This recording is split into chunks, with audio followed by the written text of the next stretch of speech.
Important day, and the microphone is there. If you're just joining us, on your desk, you will see a black paper. Could I ask my team, Francine and Cheryl, to please make sure everybody has a black thing and they have a futures card. Please fill out that paper. We want to get your messages to the future. It's almost 11 o'clock. We're going to get ready to start it. I think it's 10:59. We have 1 minute to go. Other housekeeping, there's restrooms, I think, out and to the right. I believe there might be some coffee still left. If you haven't had a chance to have something, Adrian, if you'll come up. And we just want to welcome you to the Jamaican Embassy. I say an embassy, consulate. I'm so used to being in Washington, D.C. And I'm normally at the Jamaican Embassy. So welcome you to the Consulate of Jamaica, New York. These are our brand spanking new offices. And as you see, we have gone 21st century. I'm so delighted that we have a smart room, better to serve the many Jamaicans that live in New York. We have a large population. Some of us think there are over 500,000 Jamaicans living in New York. It could be more if it comes to the second generation and third generation. We have been coming here for a long time. Indeed, one of our national heroes, the Right Excellent Marcus Mosiah Garvey, that led the Universal Negro Improvement Association back at the beginning of the 20th century. It was the biggest and largest Black Power movement, was started by a Jamaican, and he had as his heart, Harlem, New York, was the center of things. And one of the world's largest ever marches around Madison Square Gardens. Over 10,000 people came by ship, people of African descent around the world. And so Marcus Garvey, if you know Bob Marley music, you know Marcus Garvey. Marcus of the Rastafarian community in Jamaica looked to the words of Marcus Garvey as a prophet, and much of their religious beliefs are, and they do use the Bible, by the way, in case you didn't know. Rastafarians use the Bible as their text, and they see the prophet Marcus Garvey as key to their religion. And I go there because, you know, back in the day when I was growing up in Jamaica, one of the phrases they used to say was, everything is everything. And we're coming to find out that space is the beginning and end of everything. And I say that because I've come to this new theory of change that says, all the searching we're doing for the beginning of time, we're going backwards, backwards, backwards. But the minute we find the beginning of time, we'll also find the end of time. So let us be comfortable with the duality of our reality and invite our team for space and the SDGs. I'm a space junkie myself, space cadet. Okay, I'm not quite crazy. I'm a Mooney, but not a lunatic. Oh, I love that joke. I should be a stand-up comic. You should. I'm a Mooney, but not a lunatic. Well, you're both. We're going to hear from them. They had a day of conversation and dialogue. They have been plotting and planning for years. And yes, the Pact for the Future has one sentence. I think is action item, what, 59 or something. And they're going to speak about what this network wants to do to make sure we understand space as an SDG. I turn the floor over to the founder of this movement and his co-founders. And right here in the room, Adriano, thank you so much, Adriano Autino. You have the floor, sir, and welcome, welcome. Mabrika, as the Taino people say. Oversupply. Thank you very much, Dr. Claire, and I'm very happy and honored to be here today, guest of the Jamaica Consulate, to hold our side event for the Summit of the Future. Our side event is about our proposal to add an 18th SDG to the Space 2030 agenda that is made by 17 SDGs. None of them is talking about space. So space is not considered a factor of sustainable development. Yeah, we have to consider that this agenda was issued in 2015 when reusable rockets were just initiating to change our history, to trigger a big revolution in the space industry, space exploration, and all what is related to space. Who conceived the 2030 agenda for sustainable development didn't think that space was to become a key factor of sustainable development. We can say now that space is the key factor for sustainable development, and is already leading the global space economy. Let me say, is the only sector, industrial sector, that is growing very much more than the foreseens. The global figure of this industrial sector now is more than half half a trillion, so it's 500 billion. And this was an estimation of some months ago, so probably now we are more, and it's going to be 1 trillion very much earlier than the foreseen date of 2040. So probably it will be 1 trillion already before 2030. But this leading role is not recognized, and neither the Space 2030 agenda issued by COPWAS, the Committee for the Public Use, for the Pacific Use of Outer Space, doesn't recognize the role of space settlement, of civilian space development. And this agenda issued in 2021 only talks about the technologies that are a blessing, however, that are for the profit of Earth.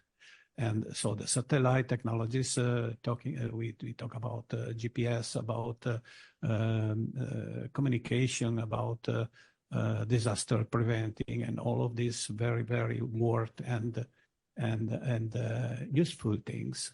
But there's not a mention about going outside and starting to develop in the cislunar space region. That is what a civilization of 8 billion people really needs today if we want to avoid a crash of civilization, an implosion of the civilization due to the crisis of resources and the crisis of climate and pollution, and most of all, the energy problem, because energy demand is skyrocketing due to the new technologies like artificial intelligence, like electronic money, like electric mobility, and all of these things are making the demand for energy to rise very much. While all the policy of the so-called green transition was based on the hypothesis that energy demand would decrease. So the reality is demonstrating that that is not possible. Energy demand is growing, and the only way to go over this crisis is to start civilian space development, to start recovering and reusing the space debris. Reusing of space debris could be the very first step of space industrialization. So, and then go ahead and with mining the moon and the asteroids in order to produce propellant for rockets, and going to the next downsizing of the cost of any space mission that already is decreased one order of magnitude after the large use of reusable rockets that we have since several years. So, okay, last for this quick introduction by myself, if we are serious to move and working and living in space, we have to give more priority to scientific research for life protection in space, from the space, the cosmic radiation, the solar radiation, and to start experimenting simulated gravity with a rotating space station. The next space station should be rotating. I don't understand why they are thinking about new space stations that are similar to the ISS, where zero gravity is the normal. That would be enough for astronauts, but not for civilians, space citizens. That's what we have to start to think about and to work for. So, okay. Thank you. And if somebody want to add some consideration, we have Gary Barnett. You're welcome. Thank you. By way of introduction, what I'd like to posit is an answer to what's the conceptual nexus of our concern. In my opinion, I think we need to be about the question of what is the future we wish to see come to pass, and how are we lending our efforts to make that so. I think we need to transition from what amounts to being the zero-sum paradigm, where anyone else's gain is perceived as someone else's loss, to one where we find a path to provide for the coordination, collaboration, and competition on opening our civilization to the vast resources of space, be it energy, material resources, and the potential to build habitable areas.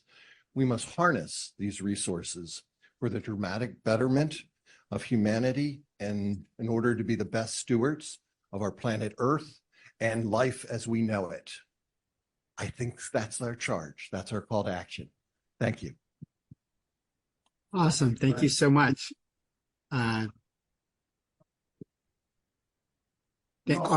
could you give us your feedback from yesterday, some takeaways?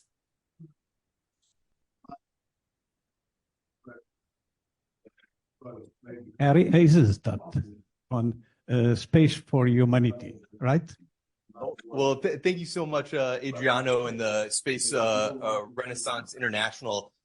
We actually, I'm honored to be the chair of the board of advisors for Space for Humanity. And we actually are lucky to have Antonio Paranace here, who's the new executive director. So we'd love to invite him to share some remarks. But I'm excited to come in and invite you all to the UN Space Technology seminar tomorrow at UNFPA, where we'll be joined by leaders from UN-USA, from NASA, and from the UN Secretariat to continue these discussions about how we can integrate not only space for sustainable development, but how we can sustainably develop space. And I think that that's really exciting to think about as we look into the far future. And so I'd love to yield my time and invite Antonio to share some remarks about Space for Humanity, a nonprofit organization that is really helping to expand access to the overview effect. Thank you so much. Thank you, Ari. Hey, Adriano, it's great to see you again. As Ari said, I'm, I think, 6 months into being executive director for Space for Humanity. And if you haven't heard of us, we're a global nonprofit charitable organization, non-governmental organization. And we are dedicated to increasing access to space for all of humanity and sharing the overview effect. I'm sure you're familiar, but if you're not, I don't want to embarrass anyone. The overview effect is every astronaut I speak to. It's a cognitive shift that happens in someone's mind when they see our home planet, Earth, from space for the first time. They look down, they see there's no borders, they see this thin blue atmospheric line that separates us from the vastness of space, and they realize that our perceived rivalries or challenges are so small compared to the stage we actually occupy in the cosmos. And we as an organization focus on our interconnectivity. We focus on reminding ourselves that sometimes when you get cut off in traffic, the thing that may be angering you in the moment, we're here for a glimpse of a second, of a millisecond in the cosmic calendar. And those problems they really aren't the ones that really we should be challenged by. We should be pushing ourselves to, as we venture out into space, to really reflect on our humanity, on our home planet, the fact that we're here, we should cherish each other and where we're from. And also, we do increase access to space in a tangible way. We run a citizen astronaut program. We believe that space in its current and developing form should not be a playground for billionaires. It shouldn't be a battlefield. It shouldn't be even a place where just some countries have a seat and voice at the table. We run a citizen astronaut program where we take in thousands of applicants and we send up somebody from any walk of life up for a suborbital flight. To date, we've helped support 5 individuals to go up. Our first person was Katya. She was the first Mexican-born woman to go to space. Our second was Sarah, who I don't know if she's speaking today. I know she's speaking tomorrow. She's speaking today as well. Sarah was the first Egyptian to go to space, the first Arab woman to go to space, and the first woman from the African continent to go to space. We sent up Keisha and her daughter, the first mother-daughter duo from Antigua. And just several months ago, we helped support sending up Ed Dwight. And I'm not going to belabor you with that story, but there's a great documentary on Disney Plus about him called The Space Race. But it goes to show that, and I think I spoke to you previously about this, Adriano, right? That for me, growing up, even though I have dual citizenship and I'm European, but growing up in America as a white male, it was a very accessible dream. The idea of like, oh, look, those individuals in space look like me. I could go to space. But I obsess over this idea of like, what about the rest of the world who don't visualize themselves or their country or their culture or their community or themselves physically in space? That's the power of this citizen astronaut program that we do, is that for the first time when Katya interacts with a young Mexican girl, she can say, if you went, why not me? And I think that's another, beyond the technological hurdles, the biological, ecological hurdles, it's also the inspiration hurdle, making sure that folks understand that their place is in space. And the cosmos doesn't belong to one people, one country, one culture. It belongs to all of us, and that we should all be able to go up there in a united front.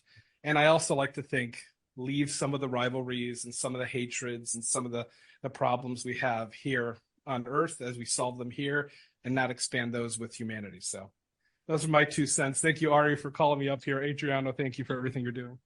Thank you very much, Antonio. Awesome. Very Thank you so much. words. And let me just add a few words about our coalition. The coalition that proposes the Space 18 SDG has now 102 organizations, partners. They are NGOs. Thank you so much. They are NGOs. They are commercial entities, and there are many educational entities. So I think we represent a good ensemble of different stakeholders from all the parts of the world. We are from America, from Europe, from Asia, from everywhere. And the coalition is growing, still growing. And we will be present at the Congress of the International Astronautical Federation in October with a booth. And we are making very more initiatives. This initiative for an 18 SDG was initiated more than 1 year ago by the Space Renaissance International, the association that I have founded. And the NSS, the National Space Society, were the 2 main beginners. But immediately we had the Human Space Program with Frank White. We had the Mars Society with Bob Zabrin. And we have many other big, important space advocacy organizations. So I believe that this coalition is beginning to have a certain weight in the COPOS, where we are observers, and we already proposed this 18 SDG in 2023. By the way, to give to Caesar what is of Caesar, we say in Italia, dare a Cesare quello che è di Cesare. The first time the 18 SDG was pronounced, it was 2017. By the late David Dunlop. David Dunlop is anymore with us, unfortunately. He was a great space activist, and he was the first one to mention the proposal of an 18 SDG in context of the ISDC, the International Space Development Conference of the NSS. Okay, so this just to let you know how we are working and where we are heading. Next year, 2025, is the, let's say, a midterm year from 2020 to 2030, and the COPOS will be reviewing the Space 2030 agenda. So we want to be ready for that. Space Renaissance already produced a paper that will be published in the next days with a punctual critical review of the 2030 agenda. We have 39 proposals of amendment, and we are proposing a fifth overarching object that is focused on civilian space development and space settlement that is completely missing in the current version of the agenda. Okay, so Robert, if you have someone else that wants to add something. I do. First of all, thank you so much, everybody, for being here. Can you guys hear me? Yes. Yes. Thank you so much. Thank you so much, Adriana, can you guys hear me okay? Yes. Okay, Yeah, great.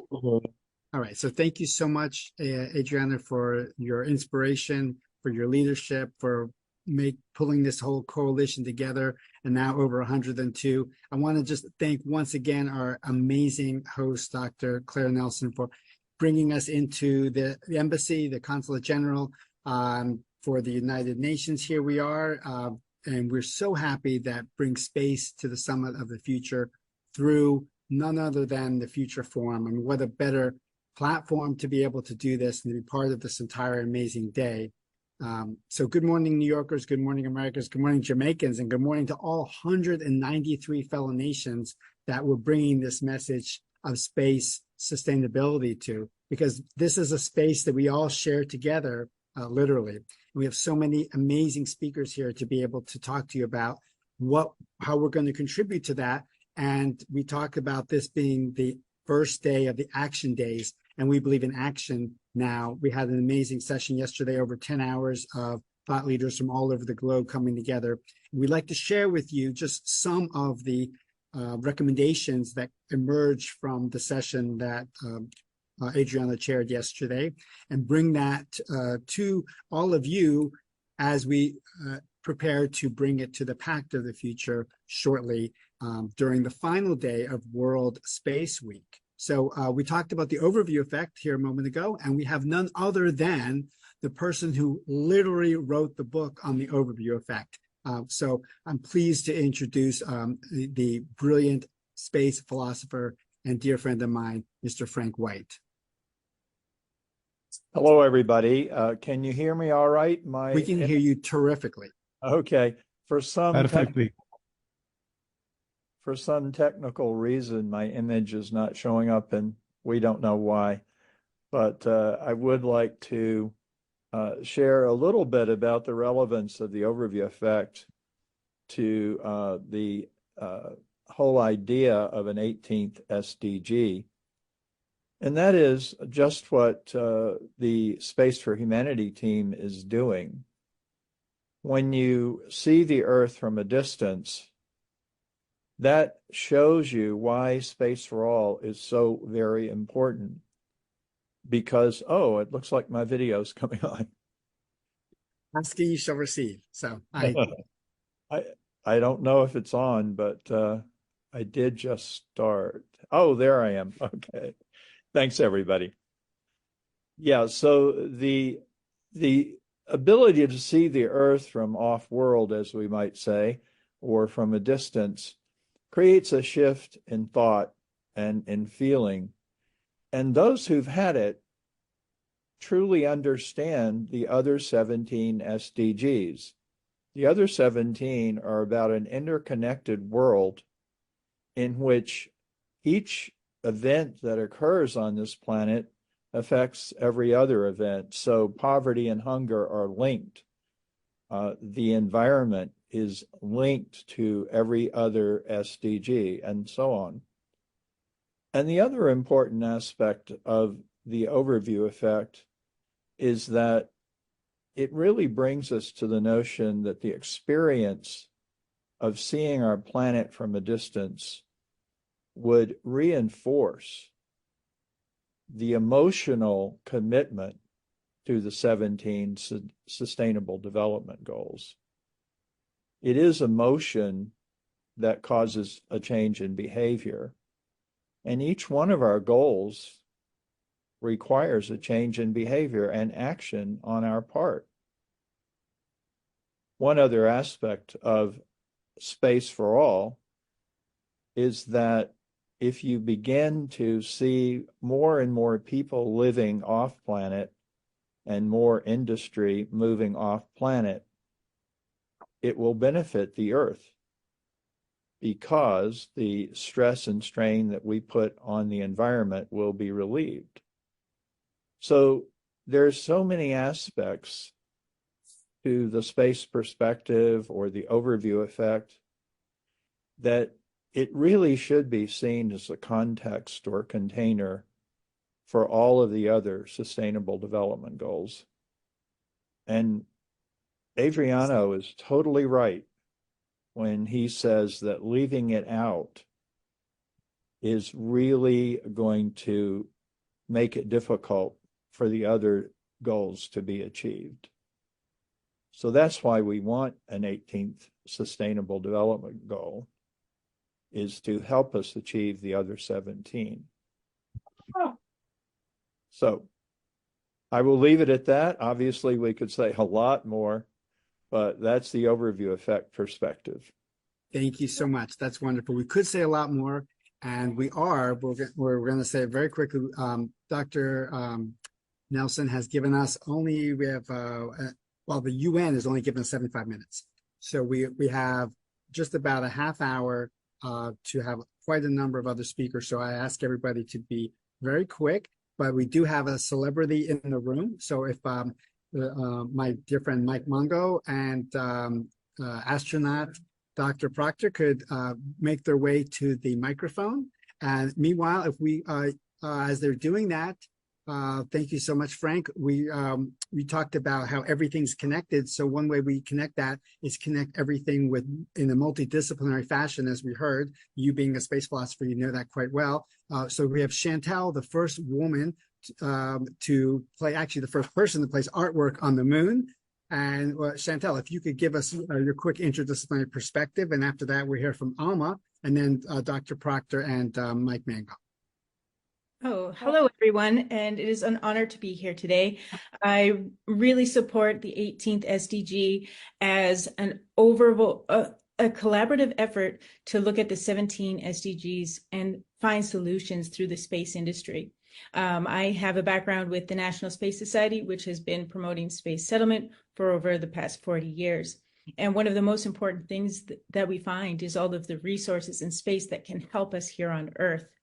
And we're really trying to promote these new technologies that can help us and really start showing the world, opening it up to the public.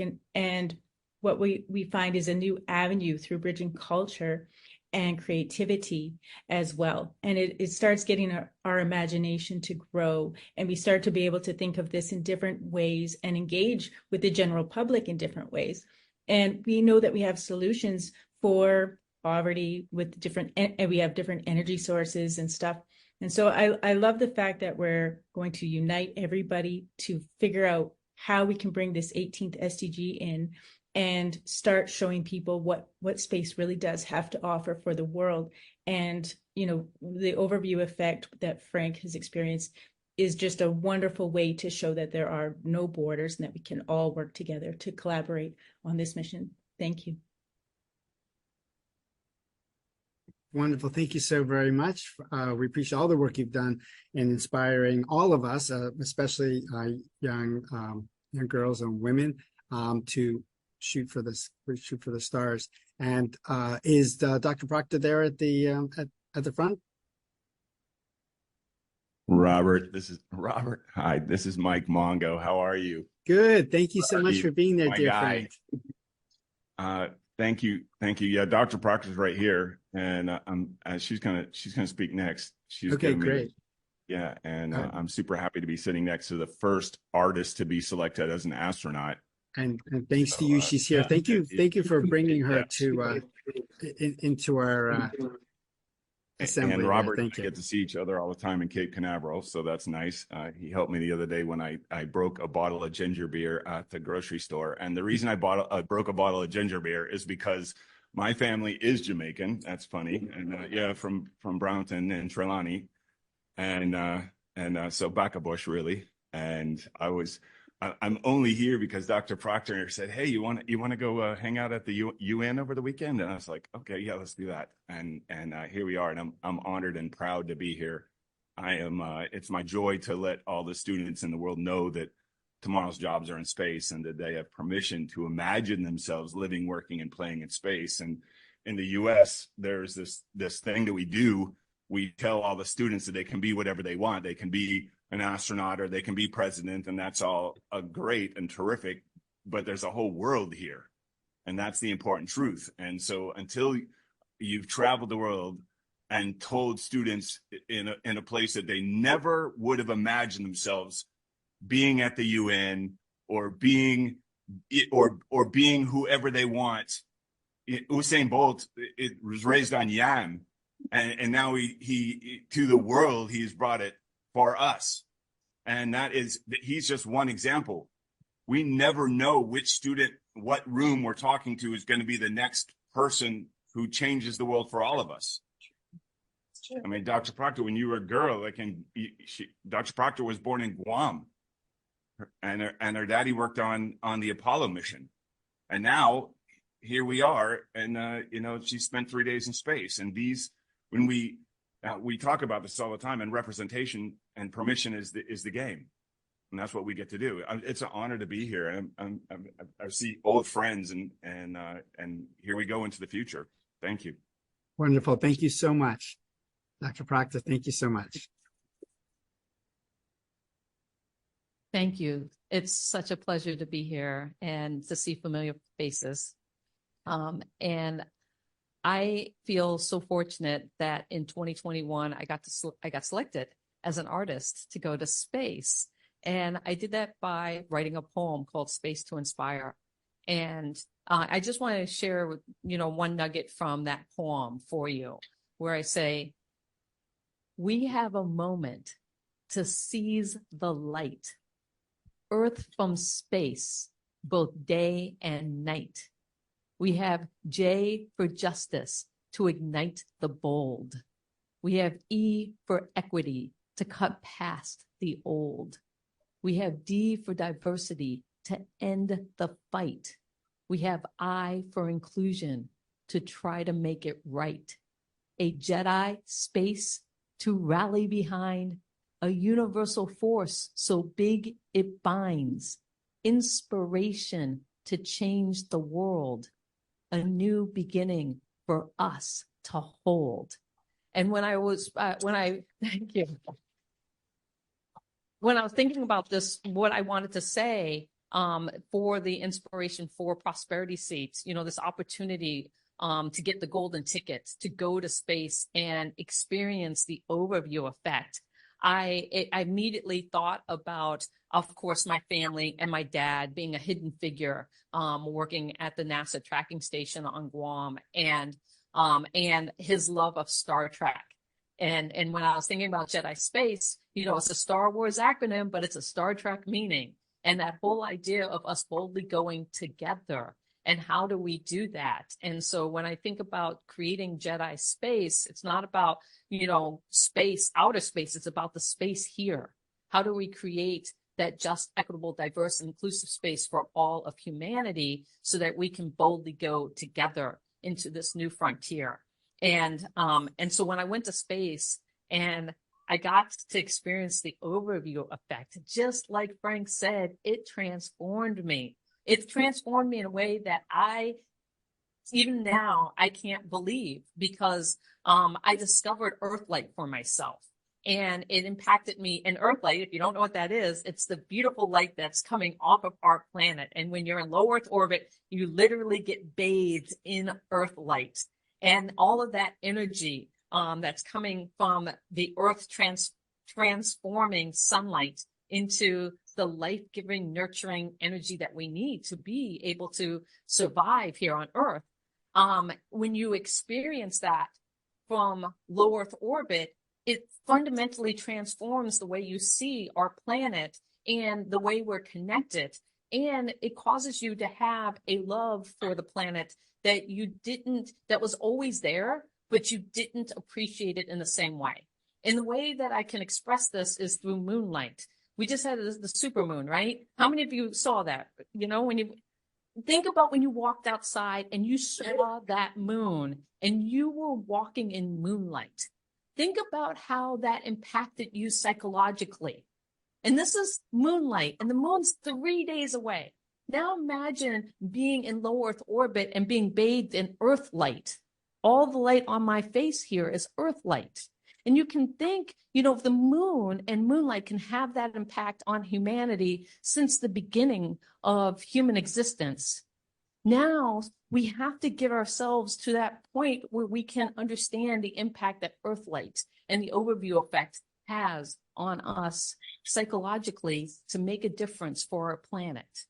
And so I'm just so thrilled to be here, to be able to share my art and my poetry, but also my love of the planet and the overview effect. And I hope that you will all go out and create Jedi space for yourselves, for your families, for your friends, your communities, and the world and beyond. Thank you.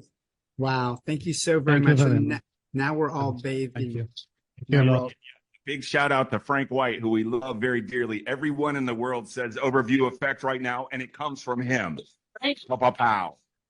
Yeah, it's an honor to have him as one of the leaders of this movement. And another leader that we have online here, I'd like to introduce the leader of the World Space Week, another UN initiative that bringing us all together, essentially the biggest space event in the entire galaxy. Alma, if you could kindly say a few words, introduce yourself, and talk about World Space Week just for a moment, please. Hello. We can hear you great. Fantastic. So good day to everyone. As we know, or hopefully, World Space Week is around the corner. It's a UN-declared celebration of space from the 4th to the 10th of October annually. And it's really a time for people within the industry and outside the industry to acknowledge the work that has been done in the space sector, to recognize the achievements and the importance of space, especially with an event such as this, where we are advocating for an 18th SDG because of the pervasive nature of space. That's exactly what World Space Week is about. It's about celebrating all the achievements over time and all the achievements that will come in the future. And what we tend to do is every year we have a theme. This year we're focusing on space and climate change, looking at the ways that through space technology, in particular satellites, we're able to mitigate some of the effects of climate change. In the years past, we've looked at space and entrepreneurship, space sustainability, and even women in space. So you can see there's so many ways in which space affects our lives on a daily basis. In terms of our reach, last year we recorded over 16,000 events during that period across the world on all 7 continents in 85 countries it was recorded. So it is a very large celebration. And one thing that we have noted is that it's actually really well received in the emerging space nations.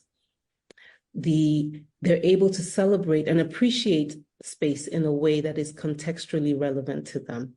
And this informed some of the discussions that we had yesterday. For you to have space for all, space must meet everyone at their point of need, their point of understanding, the point of their capacity in terms of resources. So on that note, I would like to enjoin you all to celebrate World Space Week in any way that you feel would promote space and would also be, of course, enjoyable to you as an individual or within your organization. So thank you, Robert. Thank you so much. We really appreciate it. We're honored to have this event yesterday and today. And as part of a series for World Space Week, we're culminating on our specific recommendations that came out of yesterday and today to be coming into points of action that will be recommended for the Pact for the Future, which is the output of the Summit of the Future that we're so honored to have an official side event be part of here in Action Day #1. So with that, I would like to allow our another esteemed guest that we have here, Robert Zubin of the Mars Society, to please give us some reflection on yesterday and some meaningful recommendations that you have for the Pact of the Future. Sir.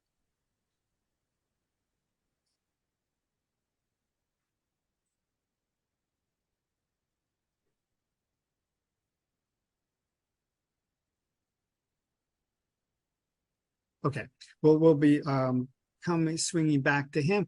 So Jerry, if you could give us some of your recommendations based on yesterday's sessions. Okay, well, the most obvious thing is to increase the presence of humankind in space. And this was originally put forward for being done on a large scale by Gerard O'Neill over 50 years ago. And he envisaged very large scale space habitats. He was talking about an initial one being 10,000 people. But it will take a lot of work to do that. Yesterday, we talked about smaller scale units, particularly to help space industrialization, and units that might just have a couple of hundred people are definitely feasible with current technology. And my proposal was that we would need to start with much smaller units. So the 10,000 person unit was known as Island 0 at that, Island 1 at that level. Larger units, 100,000, or Island 2, and Island 3 would hold millions. So I'm talking about a very small scale unit to be known as Island 0. And this could be made up of inflatable units of multiple modules of a similar type. So that would be a lot cheaper to produce. And I demonstrated a design which would have 12 initial units, some of which would be arranged in a circle, not combined circle, but separated by curved units.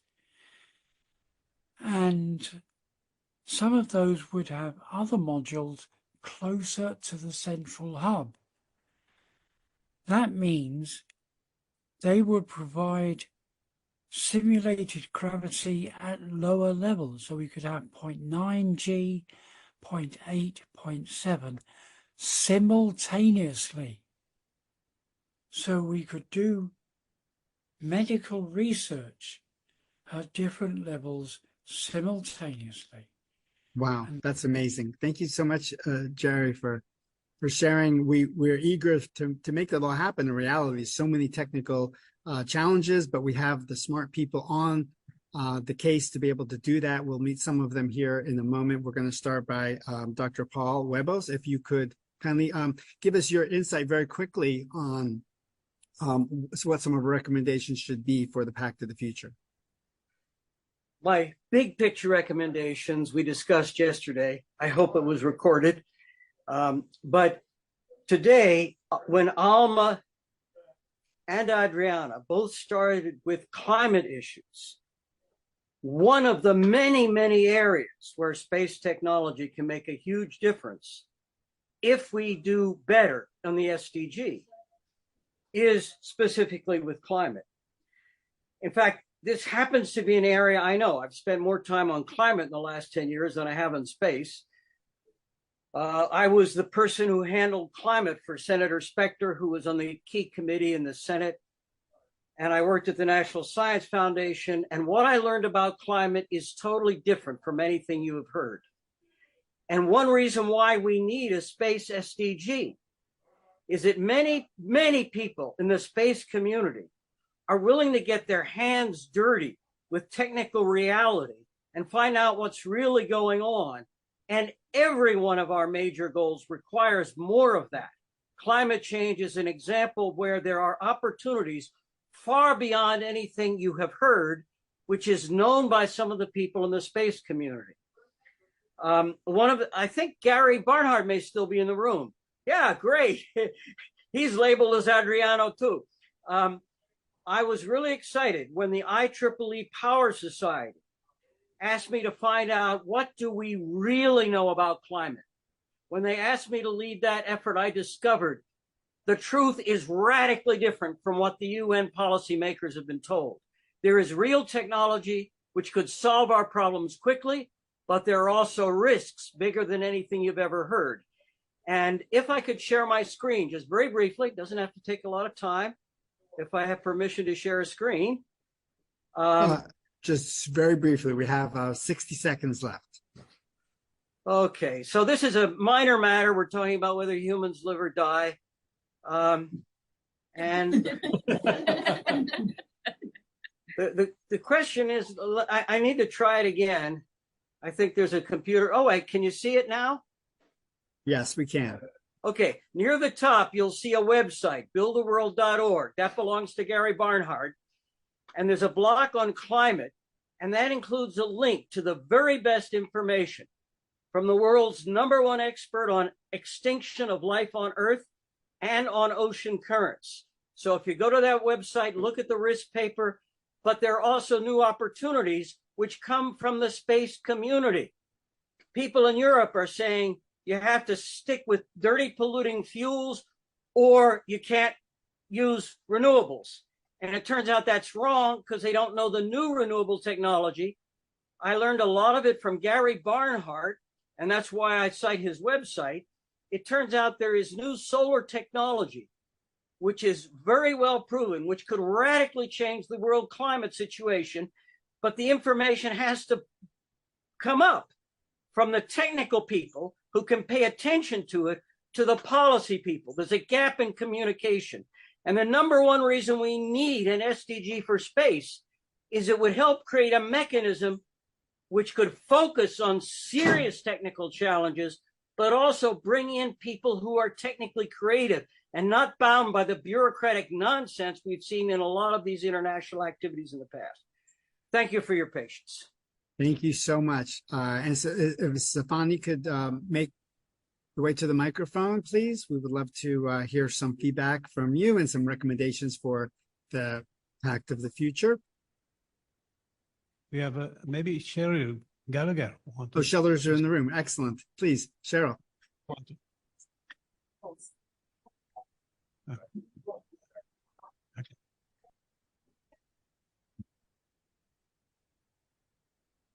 Aloha, everyone. It's really such a pleasure to be here. It's been a whirlwind over the past few days. It's my honor to serve our community as a member of the NAACP's Foundation Board. And being back here at the UN is full circle, as I've spent most of the last decade working to create spaces for young people to engage in diplomatic processes and to help shape these wonderful, beautiful, brilliant, sustainable development goals. Over the last couple of days, we have spoken out the names of the phenomenal women commonly and popularly known as hidden figures. And yesterday at NASA headquarters, we commemorated the 5th anniversaries of the renaming of the street Hidden Figures Way and bringing in the leadership of the NAACP and a couple of folks who are in the room here, See Space for Humanity, to sign a historic partnership between the NAACP and NASA. It means a great deal to me, a young person from California. So I know that Americans are, engaged thoughtfully in discussions that are happening here about how that missing piece of space can help fill necessary gaps to achieve the world we want and resolve the unresolved issues of the modern world, that some of which were just described. And so we've completed the first annex of this historic agreement. The first, I hope, is a model for nations around the world, especially in places across Africa. We have robust space programs that are emerging, educational institutions, civil rights organizations. We have an opportunity, in human rights organizations, we have an opportunity to partner and help shape the future.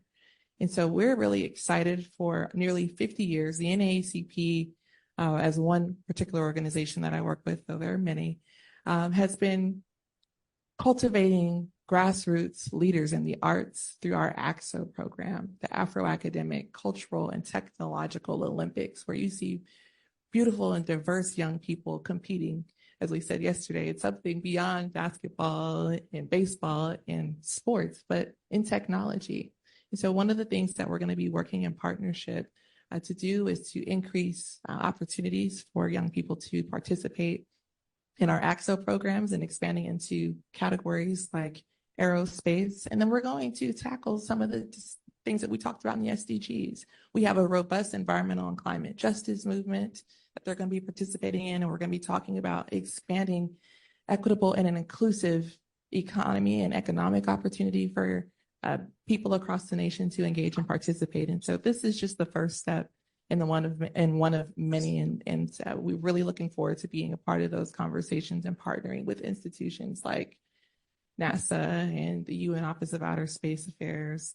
And so I just wanted to express my gratitude. We also, a couple of days ago, the Speaker of the House gave them a long anticipated Congressional Gold Medal for the Hidden Figures. And so we know that there are lots more folks past, present, and future who are working to make life as we know it today, whose names don't get said. And so I'm just coming down off the high of that and wanted to share that's some of the work that we're doing. I hated to miss, I did in between meetings yesterday, Zoom in and got to hear some of the presentations and to share.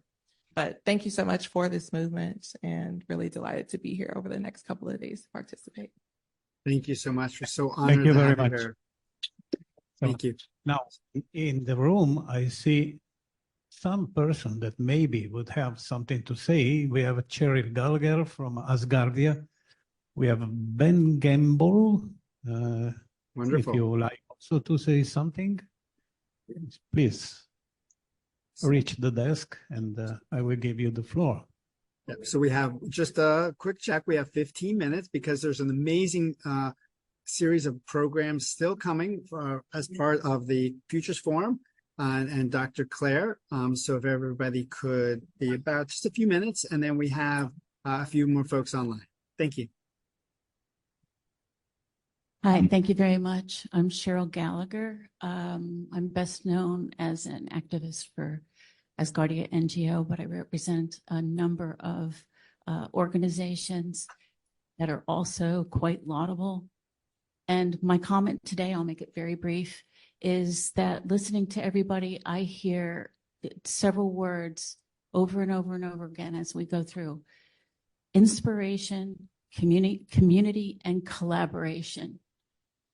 And as we grow into our life in space, I'd like to see the very best we all would, right? The camaraderie in the space community is extraordinary. And we talk about the past, the future, and the issues of tomorrow. I'd also like to add the dimension of that as below, so above, for bringing the past wisdom, learning from everything in the past and bringing it forward. The key to all of this working is an attitude of total and mutual respect for all of the hard work that everybody's doing. And so thank you very much. I will demonstrate brief comments. Oh, that was wonderful. Thank you so much. Okay. And okay, I give you the floor, Ben. Hi, everyone. I'm Ben Gamble, host of the Astro Ben podcast. I wrote a little conclusion on my thoughts from yesterday. So when we talk about Space for All as the 18th SDG, we're looking beyond the immediate and towards the future, a future that belongs to younger generations, which I still put myself in just about. Space is not just a frontier for scientific exploration. It's a key to addressing the global challenges we face today: climate change, resource scarcity, and economic equality. These are not abstract issues. They are the pressing realities the young people will inherit, and they need to see space as a vital tool for confronting them. Why should young people care about space? Because space is a platform for innovation and a gateway to solutions that we can't achieve by staying on Earth alone. The vast resources of space offer the potential to shift the dynamics of our economies, reducing the competition for limited resources here on Earth, which is often the root cause of conflict. Imagine a world where space technology can help balance energy needs or provide solutions. This is not science fiction. This is the opportunity we are presenting to the next generation. As we push Space for All to become a global priority, we are empowering young people to see space not as a distant dream, but as an essential part of solving the world's biggest problems. They are the generation that will take us to Mars, that will harness space to build a sustainable Earth. And through innovation, collaboration, and crucially, through the stories we share, we can ensure that space truly becomes a future for all. And the 18th SDG would be one of the ways that humanity must tell the story. Thank you. Thank you very much, Ben. Wow, So that's Ben amazing. is very much committed to the communication to all the young people that are the future. They are the future. We are the best. And we try to shape the future to help the young people to survive and keep on growing. So Absolutely. I want Speaking of young people, to add a few words about what it will mean to start a civilian space development before 2030. It's important to do it before 2030 because it can be a message of hope for the young people, for sure, that will see some big projects worth to be engaged and to work for, and to study and to develop their intelligence and to apply their creativity and so on. And so space development will be fantastic for economic and social growth on Earth, because if we go outside where there is no concept of a zero-sum game, while on the Earth we have a zero-sum game. That means that if I take more, you will have less. And this is a dramatical reality. But if we go outside, the abundance of resources of the solar system, that will become history, and there will be an enormous quantity of opportunities for everyone, for growing markets, for growing business opportunities, for growing jobs, both on Earth and in space. So it is fundamental. It is a key issue to start civilian space development before 2030, making some meaningful steps from the engineering point of view, from the scientific point of view, from technological and from social. Yeah, start making jobs in space. And absolutely. So this is what we have to give to the young people. Yes, it's exciting. And speaking of young people, in the last 10 minutes here as we round out. Hank, meanwhile, if you could make your way to the podium for closing remarks, Hank. Meanwhile, Adriano, thank you for teeing up, talking about young people. We have here excited to present the first university that is actively part of our consortium, and part of the 18th SDG initiative, and none other than the top with aeronautical institution and university in the world. One of the top, there's many, but one of the top is certainly in the United States, from Embry-Riddle Aeronautical University. Please welcome the president of their SPOC organization, Christian. Hello, can you hear me? Yes, excellent. Amazing. Thank you so much, Robert, for the kind introduction. And thank you, everyone. It really is an honor to be here and inspiring to be around such great leaders. As you said, my name is Christian Villanueva, and I am a university student here today on behalf of my organization, the Society of Space Professionals, also known as SPOC, and Embry-Riddle Aeronautical University. As he said, it is my privilege to say that we are one of the first university and student-led organization in the world to announce our support for space sustainability. Our students here, we really believe in the Space for All movement and are already engaging today in this initiative as we develop the next generation of scientists, engineers, communicators, and leaders of the world and space industry. Regarding recommendations, just briefly, what Alma said yesterday actually really resonated with me during the workshops. And I think sometimes we are too focused, on inspiring the next generation in the long term. But we must move beyond that to get more of our generation involved in space and sustainability today, not in the future, because space is happening right now. Advancements like this meeting and conference are happening right now. And that is the goal of my organization. We aim to launch pathways for our future workforce, our young professionals, to get involved today and contribute to sustainability. Our motto this year, it's actually Una ad Astra. Ad Astra, of course, means to the stars, but Una ad Astra is as one to the stars, or together. So with that, I call on other universities and student organizations to join us, because we need everyone to achieve this goal of sustainability and adding the 18th SDG to the agenda. Thank you. Wow, thank you so much. That was excellent words, and we do hope that you will be a guiding star, a North Star for all the many universities throughout the U.S., throughout the world, the galaxy, to be joining. And now I'd like to introduce our host yesterday. We have so many superstars in the room. You heard from astronaut Dr. Proctor. You heard from my dear friend Mike. You heard from Cheryl. So many superstars.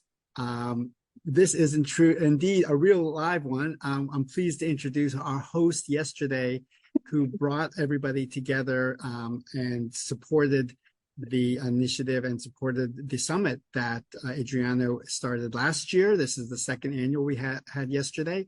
So please welcome Hank Rogers.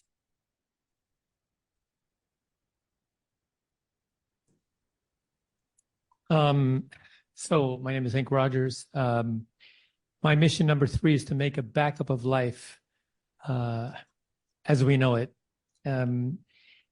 Number 1 is to save this planet and use of carbon-based fuel. Number 2 is to end war. But number 3 is to make a backup. And why do we need to do this? I believe that all of life as we know it is one thing. We can call it Gaia. We can call it Mother Nature. But as far as we know, all of Gaia or Mother Nature is right here on this planet. And as long as she's all on this planet, she's vulnerable. Something could happen in this, an astronomical event that could end all of life. This is a possibility.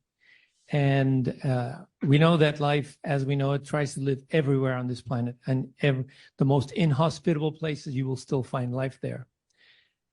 So why do we exist? Why do humans exist? I believe that Mother Nature is pregnant. We are it. We are the way that life gets to another planet from here. And so this is the meaning of our existence. It's also part of the reason why we're allowed to kind of trash this planet, is to give us the impetus to go to another planet. When we do, and Mother Nature has had a baby, so to speak. We have found another place for life as we know it. We will learn how to live because no place is going to be just like home. We know that. We're going to have to terraform. Then we have to come back and terraform this planet, because we are in the process of, I don't know what forming we're doing now, but it's not terraforming on this planet. And we need to get back on track and put it back the way it should be, our environment. Thank you very much. Wow. Thank you. If everybody could start to make their way to the front of the room, who's on site there. Another, sorry, Robert, you were saying something? I just want to, as you conclude. Never mind. No, I just want to add that one of the main concepts emerged from our discussion yesterday was what space development can do for Earth environment. And the first concept is that start moving outside, the Earth environment will be relieved in perspective, of course. We are not talking about a process of 1 year. Will be relieved from the burden of our industrial development. That will be very much helpful for the natural environment of Earth that we never should forget. That is the only planet in this solar system that has conditions to allow life and the human life to exist and to develop without any technological effort. When we go outside, we can build our environment, reproducing the Earth biome, but that will be due to our science and technology. And on Earth, we still have, we don't know how long, conditions of water to drink and air to breathe and conditions to live. As Jeff Bezos, I think Jeff Bezos has the most lucid and coherent plan for cislunar space industrialization. Jeff Bezos said that we have only one Earth with the Earth biome, and that should be preserved. And we can do that by expanding outside, as Frank White restated this morning. What the best thing we can do for environment is moving. And wonderful. Frank White also uses sometimes a particular sentence that is large-scale migration into space. And that is something that sure will happen in some centuries and millennia. But nowadays, our duty is to start this process, because if we don't start, even if it is a long process, if we don't start it, it will never happen. And we could pass the threshold in time to be able to initiate this process, because if we will be more billion people in the closed environment, the crisis could kill our capacities and possibilities to start stepping toward the stars. So my concept and what SRI, Space Renaissance International, is saying from our last Congress in 2021, at least, but even before, is that there is urgency. We don't have centuries and millennia. There is urgency to trigger, to begin this process. And this is our message, our invitation to all the NGOs and companies and educational entities to join the Space 18th SDG Coalition. I hope we can share the link. Maybe Robert can share the link. I will. To the forum where it is possible I definitely will. To join. So we have a few people. We only have 5 minutes, Adriano. We'll come back to you for closing remarks in just a few moments. But we went from we're really going to have to start wrapping up. Okay. So just 60 seconds. Literally 5 minutes. So if people can speak for 30 seconds, literally. Yes. Yeah. So Shannon, down here, right here, ground zero at Cape Canaveral, Satellite Beach. If you could just talk about your community initiatives very briefly. Yeah, quickly, much like we're focused on here, just finding those leaders that want to collaborate, work together, and build those partnerships. Also, finding out ways that we can align. And I love what was mentioned yesterday about really supporting competitors. You know, how we grow is by supporting those in the same industries and helping them connect. So we're making a great impact here in Florida, and thank you for having me. Thank you so much. And from the very small to the very big up to Mars, the Mars Society, Robert. Okay, look, I want to emphasize one thing. While global warming is real, it is not an existential threat to humanity. It can be solved with nuclear power. Resource exhaustion is not real. The world's resources have been expanding exponentially, actually, for the past several thousand years, and emphatically during the time when the Club of Rome in 1972 claimed that we were running out of resources. We have vastly more resources today than we did in 1972. Okay, the threat to humanity does not come from overpopulation or climate change. It comes from bad ideas, and in particular, the same bad idea that caused the catastrophes of the 20th century, which is that there isn't enough for everyone, because that idea sets all against all. The Malthusian idea is the root of the disasters of the 20th century, World War I, World War II, the genocides, the Holodomor, the Holocaust, and it is what is threatening us with World War III right now. And we need to undermine that idea. There should be no compromise in this group saying that the Earth's resources are finite and therefore we have to go to space. No, the Earth's resources are infinite. We need to go to space in order to establish new branches of human civilization so we can expand the inventive capacity of humanity, so we can invent even more things and create even more resources. Okay. Here's the thing. If you say that resources Just 30 seconds, sorry. Then you say that all of humanity are the enemies of each other. Every nation is the enemy of every other nation. This is the National Socialist thesis, that the human race is composed of nations in a struggle for existence over limited resources. This idea is false. It is dangerous. Rather, we are a family of nations that are engaged in a joint product to expand the resources available to all of us. And by going into space, we make that the clearest we possibly can. And that is what we need to do.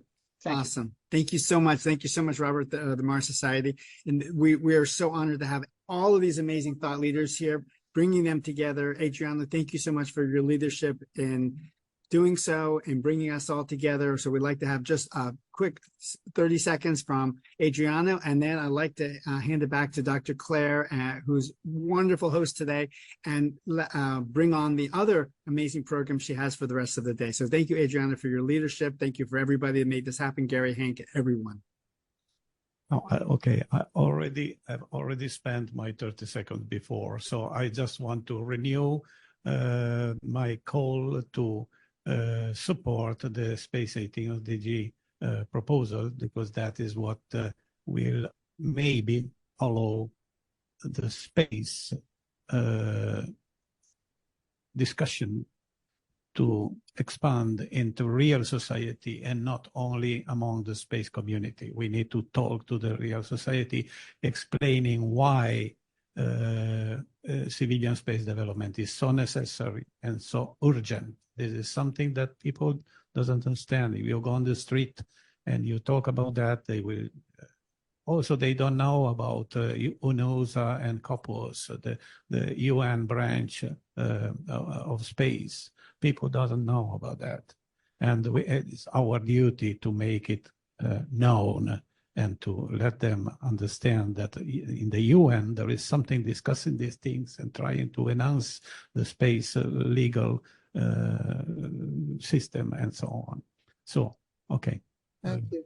Thank you so much, Dr. Claire. Thank you so much. I am going to bring it to a close in a very interesting way. First of all, this is a moment for me whose time has come. This is an excerpt from my book, Day One. Anansi scopes out artifacts from the year 3000. And the manifesto says, we stand for a single exoterranet where all humanity across the galaxy has equal access to knowledge and ideas. We stand for the principle for interdependence, knowing that we exist as interbeings. We are starseed. January 1st, 3000, Ambassador Dr. Araminta Adjeman, Commissioner for Interplanetary Peace for the United Peoples Interplanetary Federation. Tonight, I bring the next leg of my trek.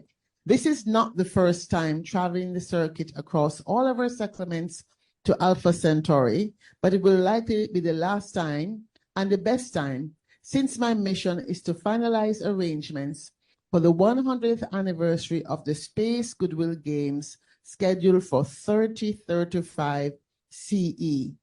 But first tonight, I will enjoy the festivities planned with my clan here in Lunarville on the Moon. I will spend some time with the youth interested in joining United Peoples Interplanetary Federation as ambassadors on the History Holodeck, visiting the years 1000 and 2000. This book I wrote in the middle of COVID. And when I wrote my one-woman show, Moon Runnings, The Life and Times of the First Jamaican on the Moon, 2016, for the Arizona State University Festival of Sports, was on a theme was sports. I decided to set my games on the moon because I was focused on creating planetary consciousness for the SDGs. At that time, I had no interest on actually being active in the space community. I was going to be as SDG evangelist. Fast forward to 2018, and I found out that there was some thinking that perhaps NASA data ought to be privatized. And my absolute fear and shock and horror of that forced me to jump headfirst into the space community. I said, I'm going to start a Caribbean Space Society. Never mind, we couldn't even keep Air Jamaica going, but that never stopped me. Then I realized, well, maybe I should go to Africa because, you know, African diaspora is the 6th constituency and I can stake out ground there. Next thing you know, I'm finding things and I'm meeting Meshach from the Africa Space program at the AU. And then we're in lockdown. And this book, I decided to set the first story you read in the year 3000. And just sitting here and seeing this come to pass, recognizing that as a futurist, one of the first questions I asked when I wrote a technical paper in 2014 was how we share space. That was not yet on the viewpoint of the UN. So, Adriano, it was not a hard sell for you to sell me to say, come and be a part of this group. I already had thought about it and like, I can't start anything else. Let somebody else do that. And so I'm happy to be a part of this network that is saying we need a space SDG that links everything else together, because everything we're doing here on Earth is benefited by space. I want to thank Robert from Mars Society for reminding us that the mindset shift we have to do is moving away from scarcity, because this is part of why we're going war after war after war. SDG 16 is about peace and security. And right now, some of us are very fearful that having a two-polar system of Artemis over here and ILS over there is going to drive us into a potential third world war. Who is to stop it? We, the people. We have to ensure that space is not the domain of governments, especially governments that are not by the people, for the people, and with the people. And so we have to ensure that this movement goes out into the nooks and crannies of every village across this planet, because everybody gets to see the moon. And the good thing is that I know the US government, as we speak, is thinking about pushing for an international lunar year in 2027. So alongside that, parallel alongside with this SDG as space movement, whether they want to call it or not, I'm telling you, as a White House champion of change, first thing you do is you claim it, and you have done that. So we're claiming it. The UN doesn't have to approve it. We can decide that the SDG 18 exists. There you have it. This is a media mix-up. We're announcing right now that we, the people, coming out of the Space Impact Coalition, because what I did in Nairobi, I wasn't there, but my lieutenants, Francine and Andrew, were there, and they ensured that we were able to create the Space Matters Impact Coalition as part of the outcome document. So everybody in Space for the SDGs is invited to that Impact Coalition, which is already on the books of the UN process.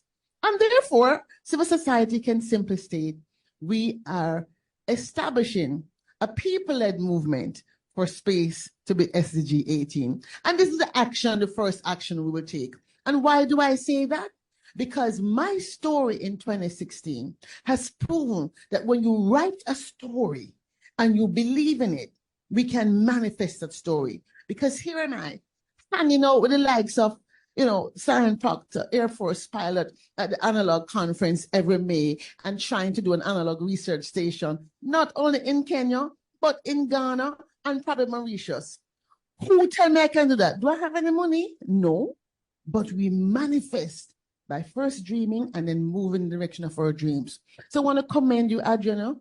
When that dream came to you, you didn't just say, who am I, one person? No, you say, I can do this. I've done other things before. You stepped out, you started, and here you are. 102 groups. Give it up for this movement. First for the SDGs. We have arrived, as we say, and space is not the final frontier. It is our next frontier. Thank you all for being here. I want to get a nice picture.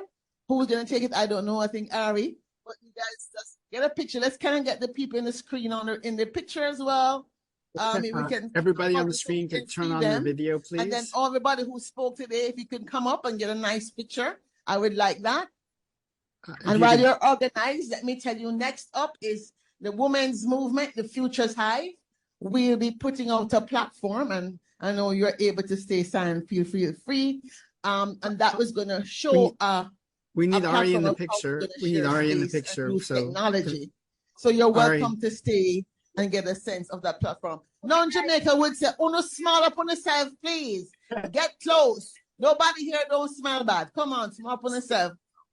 Thank you."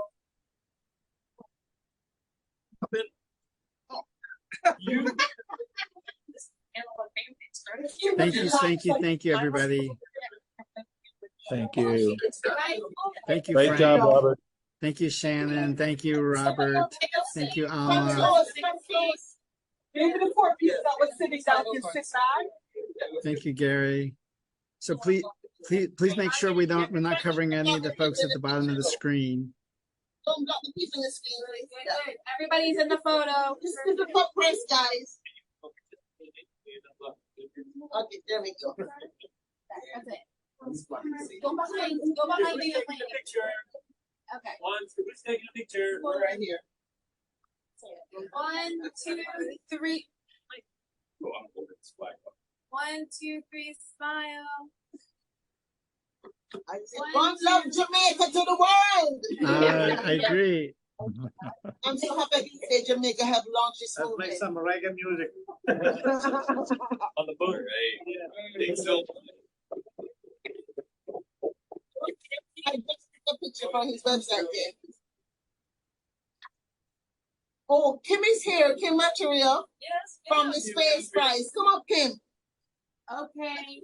Everybody, Wait, one, let's get two, Kim. 3, this way. Oh, sorry. Okay. 1, 2, 3, smile.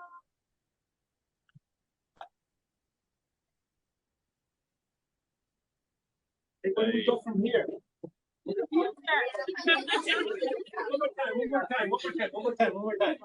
more time. Okay, similarity. Hey, sorry, one more. We need one more. Do you want to do this? No, it's fine. It's fine. We're going to go here, from here, to the moon. To the moon! To the moon. Mars.